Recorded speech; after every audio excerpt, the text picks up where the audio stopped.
Pai do Senhor, meus irmãos, meu nome é Ismael do canal Retornando às Escrituras e hoje nós estamos aqui para mais uma série de estudo do livro de Hebreus. Hoje vamos estudar o capítulo de número 5. Então vou começar lendo aqui para os irmãos Hebreus, capítulo 5, versículo 1, que diz assim: Porque todo sumo sacerdote, tomado dentre os homens, é constituído a favor dos homens nas coisas concernentes a Deus, para que ofereça dons e sacrifício pelos pecados. Então a gente vai ver aqui que dos versículos 1 até o versículo 4 fala da questão do sumo sacerdote com mais abrangência. Ele compara os ministérios sacerdotais de Arão e de Cristo. E esses versículos eles vão mostrar para a gente as exigências para ser um sumo sacerdote. Então o versículo diz aqui, tomado dentre os homens, não entre os anjos, que não poderiam ter uma relação de sentimento conosco. Então o sacerdote tomado dentre os homens, constituído, ou seja, ele foi estabelecido, ele foi colocado como uma pessoa que vai administrar um ofício. Não pode haver sacerdote sem ordenação. O versículo diz também, oferecer dons e sacrifícios, ou seja, se refere aos diversos tipos de ofertas feitas pelos sacerdotes, sendo a principal a oferta no dia da expiação. Então, o único dia em que o sacerdote ele entrava no Santo dos Santos para expiar os pecados do povo, mostrando que os homens precisavam ali de ter o perdão de seus pecados, era na festa da expiação. Então era o momento em que os sacerdotes ele iria servir aos homens. Hebreus 5, versículo 2. E possa compadecer-se eternamente dos ignorantes e errados, pois também ele mesmo está rodeado de fraqueza. Eu vou ler aqui na versão NVI, que diz assim, Ele é capaz de se compadecer dos que não têm conhecimento e se desviam, visto que ele próprio está sujeito à fraqueza. Então, irmãos, o sacerdote, ele deveria ser compassivo, manso e paciente com aqueles que se desviam por fraqueza. O sacerdote ele deveria ter não só compaixão, mas agir com moderação, suportar cada pessoa de acordo com a sua ignorância. Então a razão pela qual deve agir assim é porque ele está rodeado de fraquezas. O sacerdote ele tinha também as suas tentações, e isso fazia com que ele se condoesse do pecado das outras pessoas. Então o sacerdote ele representava o povo e assim ele deveria se identificar com o povo. Lá em Números 15, de 27 até o 31, diz assim: E se alguma alma pecar por ignorância para expiação do pecado, oferecerá uma cabra de 1 ano. E o sacerdote fará expiação pela pessoa que pecou. Quando pecar por ignorância perante o Senhor, fazendo expiação por ela, e lhe será perdoado. Para o natural dos filhos de Israel, e para o estrangeiro que no meio deles peregrina, uma mesma lei vos será para aquele que pecar por ignorância. Mas a pessoa que fizer alguma coisa temerariamente, quer seja dos naturais, quer dos estrangeiros, injuria ao Senhor. Tal pessoa será extirpada do meio do seu povo. O versículo 31 diz: Pois desprezou a palavra do Senhor e anulou seus mandamentos, totalmente será extirpada aquela pessoa, a sua iniquidade será sobre ela. Então, irmãos, a lei aqui ela fazia distinção entre o pecado cometido por fraqueza e ignorância, e o pecado cometido em desobediência a Deus. Então os ignorantes e errados eram aqueles do povo que pecavam sem querer, sem intenção. Então nós estamos sujeitos à fraqueza e Cristo estava sujeito a uma carne semelhante à nossa. Agora ele não está mais sujeito à carne porque ele está vestido de glória. Hebreus capítulo 5, versículo 3. E por esta causa deve ele tanto pelo povo como também por si mesmo fazer oferta pelos pecados. Então, irmãos, o sumo sacerdote, antes de entrar no tabernáculo, ele tinha que oferecer um sacrifício por ele mesmo e pelo povo, no dia da expiação. No dia da expiação, o sumo sacerdote ele colocava as mãos sobre o novilho e orava e confessava os seus próprios pecados, os da sua casa, e em seguida os pecados dos sacerdotes. Com as mãos impostas sobre o bode, ele confessava os pecados do povo e o bode é enviado para o deserto. Hebreus 5,4. E ninguém toma para si esta honra, senão o que é chamado por Deus como Arão. Então o versículo está dizendo, ninguém toma para si esta honra. Na antiga aliança, os únicos que podiam oferecer sacrifícios eram que os sacerdotes da linhagem de Arão, né, chamados por Deus. O chamado de Arão, a gente sabe que ele foi confirmado pelo florescimento do seu bordão. Então o sumo sacerdote ele tinha o privilégio de aproximar-se de Deus. Mas 3 pessoas quiseram se apoderar, né, das honras de Arão, que foram Coré, Datã e Abirão, que questionaram o sacerdócio de Arão e foram mortos por Deus. Então o primeiro erro, por exemplo, o primeiro erro de Saul foi colocar-se como sacerdote sobre Israel, usurpando, né, o cargo de Samuel, que era o sacerdote e profeta da parte de Deus. O rei Uzias, ele tentou entrar no templo para queimar incenso e Deus o feriu com lepra. Então o versículo, irmão, está dizendo aqui que ninguém toma para si essa honra, senão quando Deus chama. Então quando ele fala chamado por Deus, nós podemos ver lá em Êxodo 28, né, versículo 1, que diz assim, ó: Depois tu farás chegar a ti a teu irmão Arão, e seus filhos com ele, do meio dos filhos de Israel, para me administrarem o ofício sacerdotal, a saber, Arão, Nadab e Abiú e Eleazar e Itamar, os filhos de Arão. Hebreus 5:5.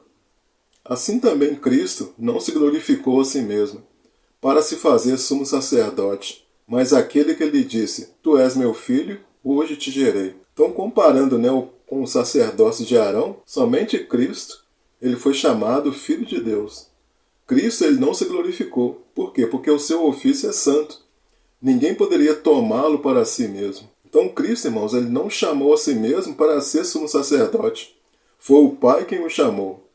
Isso está comprovado lá no Salmos 2, versículo 7, que diz assim, ó: Proclamarei o decreto. O Senhor me disse, Tu és meu filho, eu hoje te gerei.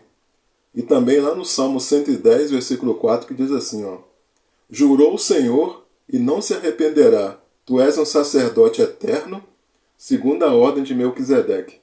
Então Cristo não se glorificou a si mesmo, né? Deus escolheu. Deus glorificou Jesus para ser sumo sacerdote. Versículo 6. Como também diz noutro lugar, Tu és sacerdote eternamente, segundo a ordem de Melquisedeque. Agora, comparando com Arão, somente Cristo recebeu o sacerdócio eterno. Somente Cristo foi feito sacerdote segundo a ordem de Melquisedeque. O versículo diz assim, ó, como também diz noutro lugar. Aqui, irmãos, é uma referência indefinida. Não porque o autor não quis mostrar onde se encontra, porque aqui ele quis dar um estilo, né, um estilo poético. Mas o texto, né, que diz aqui em Hebreus, ele foi extraído lá do Salmo 110, versículo 4, que diz assim, ó: Jurou o Senhor e não se arrependerá.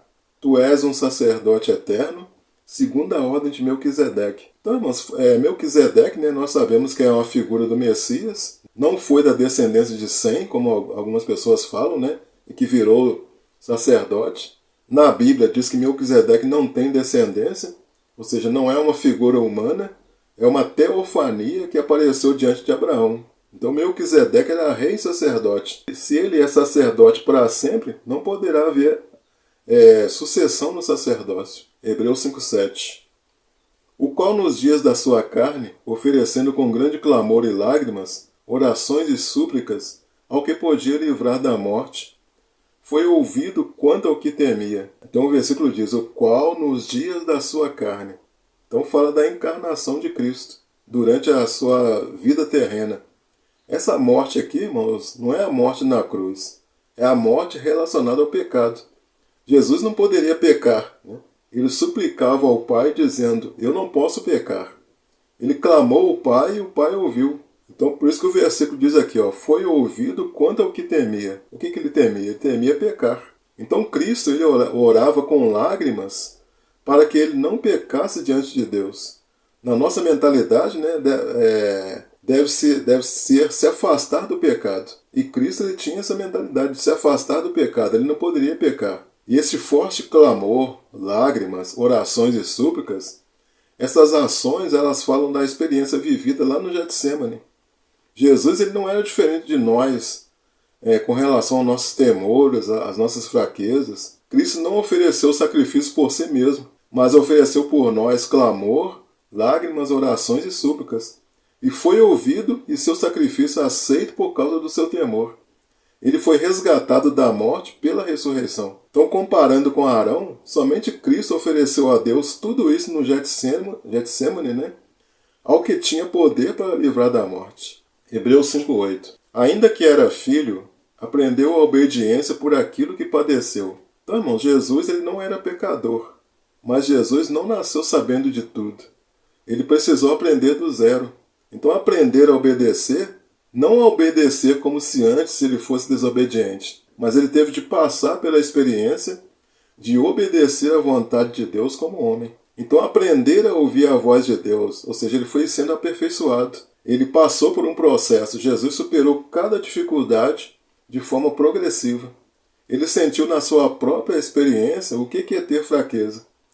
E essa vida de aprendizado capacitou Jesus a se tornar nosso Salvador e sumo sacerdote perfeito. Hebreus 5:9. E sendo ele consumado, veio a ser a causa da eterna salvação para todos que lhe obedecem. Então, sendo ele consumado. Então aqui mostra que Jesus então alcança a maturidade, mediante o que? A morte e a ressurreição. Agora ele pode aperfeiçoar a todos que lhe obedecem. Por isso que ele veio a ser a causa da eterna salvação. A obediência de Jesus para com o Pai tornou a fonte da nossa salvação. Jesus cumpriu com sucesso o plano de Deus para ele. Cristo ele não poderia ter sido a fonte ou o autor da nossa salvação se ele tivesse falhado em sua missão, quando em forma de homem. Essa expressão, sendo ele consumado, não sugere que Jesus não fosse perfeito antes da encarnação. Significa que ele cumpriu com sucesso o plano de Deus para ele. Ele suportou o sofrimento e a tentação como ser humano para que pudesse agir verdadeiramente como nosso sumo sacerdote, compreendendo nossas fraquezas e intercedendo por nós diante de Deus. Hebreus 5:10. Chamado por Deus, sumo sacerdote, segundo a ordem de Melquisedeque. Então, chamado, Chamado aqui significa designado. Cristo é o sumo sacerdote, segundo a ordem de Melquisedeque. Então, Jesus ele não poderia ser um sacerdócio levítico. Por quê? Porque ele nasceu da tribo de Judá e não na tribo de Levi. Hebreus 5:11. Do qual muito temos que dizer de difícil interpretação, porquanto vos fizestes negligentes para ouvir. Então aqui, irmãos, o autor está explicando o fato de Jesus ser da ordem de Melquisedeque. O autor ele tinha muito o que explicar, mas o povo ele não queria ouvir, e assim eles eram lentos na compreensão das doutrinas. Por isso são classificados de negligentes. Então negligente aqui está mostrando que eles eram descuidados. Ao ouvir a palavra, eles não estavam prontos e aptos para aceitar a palavra. O autor aqui está falando da nação de Israel. Não é para a nação de Israel estar confusa. Por quê? Porque não é para eles estarem confusos quanto à verdade de Deus. Ele estava querendo falar sobre o sacerdócio de Melquisedeque. Então o autor teria que adaptar a interpretação à capacidade dos seus ouvintes. E isso fazia com que o ensino ficasse difícil. Mesmo com essa dificuldade de explicar, o autor ele vai explicar a respeito do sacerdócio de Melquisedeque lá no capítulo 7, Hebreus 5:12. Porque devendo já ser mestres pelo tempo, ainda necessitais de que se vos torne a ensinar quais sejam os primeiros rudimentos das palavras de Deus, e vos haveis feito tais que necessitais de leite e não de sólido mantimento. Então vocês são cristãos o tempo suficiente para se tornarem mestres, mas eles são negligentes, e assim eles deverão aprender uma segunda vez as simples doutrinas. Os primeiros rudimentos da palavra de Deus têm que ser deixados de lado. Os hebreus estavam como crianças. Já era para eles serem crentes maduros, mas eles não eram. Então eles já deveriam ser instrutores, já deveriam ser mestres. O problema é que eles não praticavam. Se uma pessoa não pratica, irmãos, o que aprende, ele esquece. E é preciso que lhe ensine novamente a mesma coisa. Isso que estava acontecendo com eles. Depois que os apóstolos falaram de Cristo, eles estabeleceram congregações. Assim eles deveriam estar maduros. Mas até a época em que foi escrita essa carta, eles não tinham amadurecido. Então aqui fala de duas coisas, do leite e do alimento sólido. O que é o leite? O leite são os primeiros rudimentos. São verdades elementares, são verdades básicas do Evangelho, que nós vamos ver lá no capítulo 6, versículos 1 e 2, vai mostrar que verdades são essas. E o alimento sólido? O alimento sólido são verdades mais profundas da palavra do Senhor. Hebreus 5,13. Porque qualquer que ainda se alimenta de leite não está experimentado na palavra da justiça, porque é menino. Então o cristão imaturo, ele é como menino. Ele não conhece, ele não sabe colocar em prática os ensinamentos acerca da justiça. E esse tipo de cristão, ele não está experimentado. Ou seja, ele é inexperiente e sem habilidade. Então aqui o autor, irmão, ele não está falando evidentemente de uma pessoa que acabou de ser salva, mas sim aqueles que haviam sido salvos há algum tempo e que já deviam ter avançado na palavra. Então perceba aqui que o problema não é a falta de informação. O problema deles aqui é que eles não tinham experiência em praticar. A informação, e como já foi dito, a maturidade ela vem com a prática. Hebreus 5,14. Mas o mantimento sólido é para os perfeitos, os quais, em razão do costume, têm os sentidos exercitados para discernir tanto o bem como o mal. Então, quem é fraco e imaturo na fé não tem discernimento. Ele não tem discernimento espiritual, né? Para perceber o que é bom e o que é mal, e aquilo que honra e que desonra a Deus. Então, em razão do costume, mano, significa o quê? Que significa prática ou hábito. O maduro, o perfeito, ele tem seus sentidos espirituais forjados para fazer essas distinções claramente, mediante a obediência a Deus e a sua palavra. O maduro, né, o crente maduro, ele tem a sua mente renovada. Esta pessoa está apta a receber o alimento sólido. Né? Então aqui, irmãos, a gente finaliza, né, o estudo do livro de Hebreus, né, aqui no versículo 14, o último versículo. Espero que os irmãos tenham entendido, né, o estudo da palavra do Senhor. Caso os irmãos tenham alguma dúvida ou mesmo queiram fazer algum comentário do vídeo, os irmãos podem usar aí os comentários. Caso você tenha gostado desse vídeo, peço aí que você deixe seu like. E se você ainda não é inscrito, peço que você se inscreva no canal. E se você puder compartilhar também esse vídeo com outras pessoas, né, que precisam também ouvir a palavra do Senhor, peço que compartilhe também. Obrigado a você que assistiu o vídeo até o final. E fiquem todos na graça e na paz de nosso Senhor e Salvador Jesus Cristo. Amém, irmãos? Glória a Deus. Aleluia.